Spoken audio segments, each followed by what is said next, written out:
शिक्षक दिवस से पहले राज्य के पारा शिक्षकों को बड़ी सौगात, नौकरी 60 वर्ष 20,000 तक मिलेगा वेतन।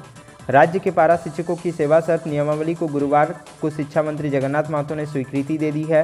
नियमावली में पारा शिक्षकों की सेवा स्थानीयकरण व मानदेय समतुल्य देने का प्रावधान किया गया है।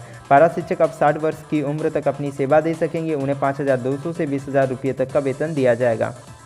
शिक्षक पात्रता परीक्षा में सफल पारा शिक्षकों को वेतन पाने के लिए कोई परीक्षा नहीं देनी पड़ेगी। राज्य में शिक्षक पात्रता परीक्षा में लगभग 13,000 पारा शिक्षक सफल हुए हैं। शेष शिक्षकों के लिए परीक्षा का स्वरूप क्या हो, इसके लिए विधि विभाग से राय ली जाएगी। शिक्षक पात्रता परीक्षा में असफल रहे पारा शिक्षकों के लिए पात्रता परीक्षा का ही प्रावधान रखा जाए या अलग से परीक्षा ली जाए, इस पर अंतिम निर्णय विधि विभाग के परामर्श के बाद लिया जाएगा। चिंताजनक, झारखंड में बिहार से 2.5 गुने से भी अधिक लोगों ने की खुदकुशी, 1646 ने दे दी जान। झारखंड में बिहार से 2.5 गुने से भी अधिक लोगों ने खुदकुशी की है। झारखंड में 1646 लोगों ने विभिन्न कारणों से आत्महत्या की है। देश में आत्महत्या की हुई घटनाओं का यह 4.4% है। बिहार में 642 लोगों ने आत्महत्या की है। यह कुल आंकड़ा का महज 0.5% है। नेशनल क्राइम रिकॉर्ड ब्यूरो ने वर्ष 2019 की रिपोर्ट जारी की है। रांची, प्रज्ञा केंद्र से जुड़ी महिलाएं बदल रही गांव की स्थिति। गुमला के बसिया ब्लॉक में महिलाओं के रोजगार को बढ़ावा दिया जा रहा है। इसके लिए प्रज्ञा केंद्र अब महिला कर्मचारियों के जिम्मे हैं। इससे ग्रामीण युवतियां अपना रोजगार जुटाने के साथ साथ ग्रामीणों को जागरूक कर रही हैं। प्रज्ञा केंद्र की ओर से लॉकडाउन के अंतराल में 4,000 से अधिक ग्रामीणों का आधार कार्ड समेत अन्य जरूरी दस्तावेज तैयार किए गए हैं। वहीं प्रज्ञा केंद्र की युवतियां बसिया ब्लॉक के आसपास के किसानों को सरकारी योजनाओं की जानकारी देकर उनका लाभ पहुंचाने में मदद कर रही हैं। रांची, इंश्योरेंस वर्चुअल लोक अदालत। झारखंड में 5 सितंबर को आयोजित होने वाली देश की पहली इंश्योरेंस वर्चुअल लोक अदालत स्थगित। झारखंड में आयोजित होने वाली देश की पहली इंश्योरेंस वर्चुअल लोक अदालत स्थगित हो गई है। इसका आयोजन 5 सितंबर को 11:30 बजे से होना था। रांची स्थित झालसा द्वारा इसकी तैयारी की जा रही थी। अपरिहार्य कारणों से इसका आयोजन स्थगित कर दिया गया है। देश की पहली इंश्योरेंस वर्चुअल लोक अदालत की तैयारी झारखंड में जोर शोर से की जा रही थी ताकि कल के आयोजन को सफल बनाया जा सके और अधिक से अधिक लंबित मामलों का निपटारा हो सके। राज्य के सभी civil court, high court, JHALSA और इंश्योरेंस कंपनियां इंश्योरेंस वर्चुअल लोक अदालत से जुड़ती, लेकिन इससे स्थगित कर दिया गया है। पबजी पर प्रतिबंध, अब माता पिता का चिकन डिनर शुरू। आखिर पबजी पर प्रतिबंध लगाए जाने का इंतजार खत्म हो गया। बुधवार को पबजी पर बैन लगाने की खबर से एक तरफ माता पिता खुश हैं तो बच्चे और युवा मायूस दिख रहे हैं। इस गेम के 2 मोड, क्लासिक और एवोल्यूशन, युवाओं की दिनचर्या से घंटों चुरा रहे थे। क्लासिक मोड का गेम 100 अनजान खिलाड़ियों के साथ शुरू होता था। विजेता चिकन डिनर करते थे। अब ये पार्टियां नहीं होगी।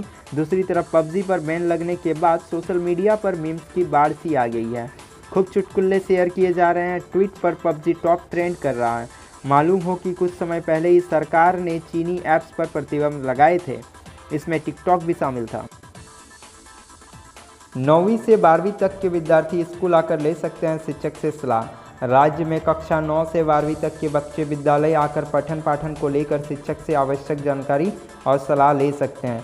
झारखंड शिक्षा परियोजना द्वारा इस संबंध में प्रस्ताव तैयार किया जा रहा है। भारत सरकार गृह मंत्रालय द्वारा 21 सितंबर से सेकेंडरी एवं हायर सेकेंडरी के बच्चों को विद्यालय आकर पठन पाठन को लेकर शिक्षक से सलाह लेने की अनुमति देने की बात कही गई है।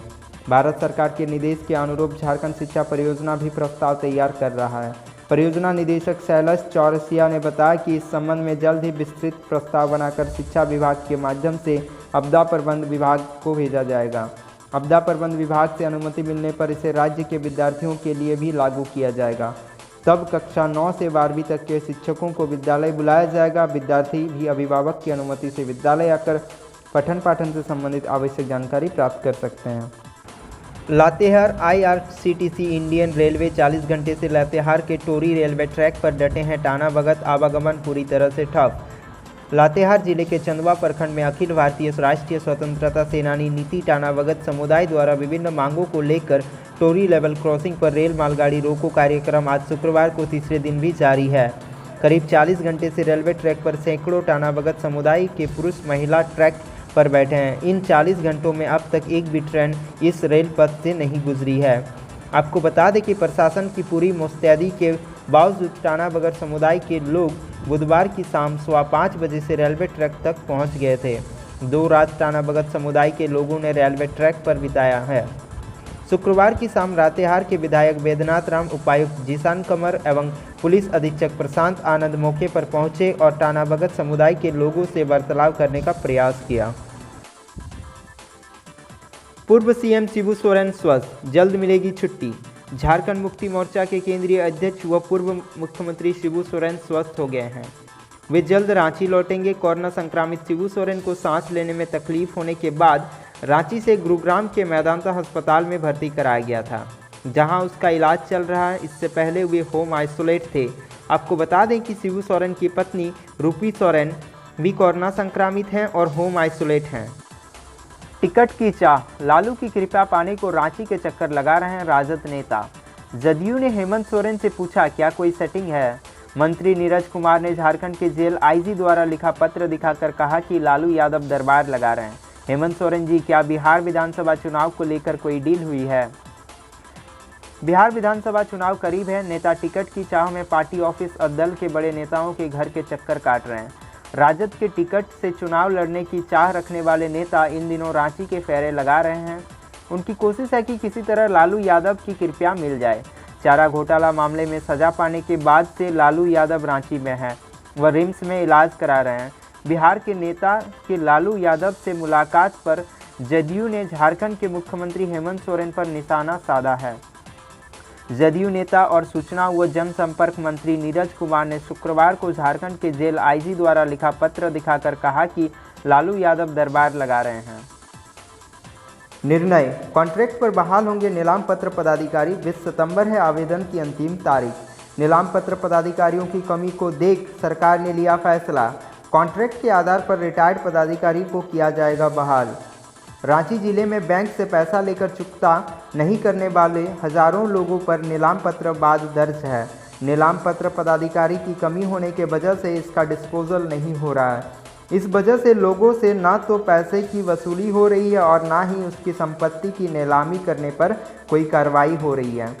नीलाम पत्र पदाधिकारियों की कमी को देखते हुए सरकार ने अब कॉन्ट्रैक्ट के आधार पर रिटायर्ड पदाधिकारियों को बहाल करने का निर्णय लिया है। बहुत जल्द रांची सहित राज्य के अन्य जिलों में कॉन्ट्रैक्ट पर नीलाम पत्र पदाधिकारियों की बहाली की जाएगी। बहाली का अधिकार सरकार ने जिले के डीसी को दिया है, जो संबंधित प्रमंडल के कमिश्नर की अनुमति के बाद आवश्यकता अनुसार कॉन्ट्रैक्ट पर नीलाम पत्र पदाधिकारियों की नियुक्ति करेंगे। राजस्व निबंधन एवं भूमि सुधार विभाग ने इससे संबंधित दिशा निर्देश जारी कर दिया है। मौका, रांची में आवास बोर्ड 245 घर और फ्लैट को बेचेगा। 17 तक कर सकते हैं आवेदन। 4 से 17 सितंबर तक रांची, जमशेदपुर और धनबाद में आवेदन की होगी बिक्री। 21 सितंबर को सुबह 11:30 बजे से घर और फ्लैट के लिए निकाली जाएगी लॉटरी। झारखंड राज्य आवास बोर्ड रांची के अगरगोड़ा, हरमियो और बिरियातू में स्थित 245 फ्लैट और घरों को लॉटरी के माध्यम से बेचा जाएगा। बोर्ड ने इसके लिए लोगों से आवेदन मांगा है। 4 सितंबर से 17 सितंबर तक रांची, जमशेदपुर और धनबाद में आवेदन की बिक्री की जाएगी। पूर्ण रूप से भरा हुआ आवेदन 5 सितंबर से 17 सितंबर तक विभिन्न प्रमंडल में स्थित बोर्ड के कार्यालय में जमा होगा। 21 सितंबर को सुबह 11:30 बजे संबंधित घर और फ्लैट के आवंटन के लिए लॉटरी निकाली जाएगी। बोर्ड ने घर और फ्लैट के आवंटन के लिए आय का मापदंड तय करने के साथ संबंधित कागजात को जमा करने का निर्देश दिया है। सभी घर और फ्लैट के लिए अलग अलग मूल्य निर्धारित किया गया है। आवेदन के साथ आवेदकों को निर्धारित मूल्य की 10% राशि का डिमांड ड्राफ्ट बोर्ड के एमडी के नाम पर जमा करना होगा।